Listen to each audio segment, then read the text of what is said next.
Pahirapan din ang paglikas sa mga residente at pagsasalba ng gamit dahil sa bang idinulot ng bagyong Quinta. Kaya marami sa kanila sasalubungin po ang bagong taon habang sinisikap bumangon. Nakatutok si Steve Dailisa. Mahigpit ang kapit ng isang lolo sa isang palutang para lang makatawid sa baha sa Zaraga, Iloilo. Ang isang sanggol naman inilagay na sa batya at itinawid sa rumaragasang baha.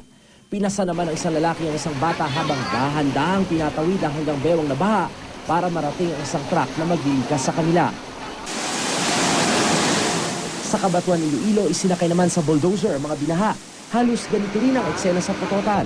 Hindi madaanan ang kalsadang papunta sa Pasig City at sa lalawigan ng Capiz.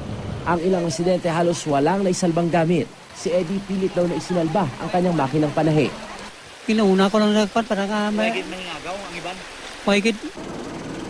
Naghatid na kahapon ng tulong ang GMA Iloilo at GMA Kapuso Foundation sa mga nasalanta ng bagyo. Hindi lang mga nabubuhay ang naperwisyo ng bagyong Quinta, pati ang mga pumanaw na apektado rin. Sa bayan din ng Zaraga, pinasok ng baha ang isang kapilya kung saan may nakaburol. Ang ilang alagang hayop na bulabog din. Nakuna naman ang isang used cooper ang isang truck at bus na tumagilid sa daan dahil sa pagragasa ng baha sa Daok, Capiz. Mistulang lawa naman ang hektar-hektaryang taniman sa Cuartero, Capiz sa tindi ng baha. Sa bayan din ng Dingle, 5 barangay ang hindi mapasok dahil sa matinding baha. Ilang motorista stranded. 2 naman ang namatay sa pagkalunod sa bayan ng Haniway.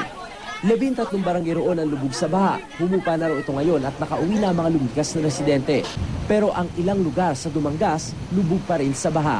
Ayon sa lokal na pamahalaan, umapaw ang tubig mula sa ilog dahil sa sirang dike. May nakalaan na raw na pondo para sa pagkukumpunin nito. Sa bayan naman ng Barotac Viejo, binaha pati ospital kaya kinailangang ilikas sa covered gym ang mga pasyente. Bumagsak naman ang isang tulay sa Kalinog.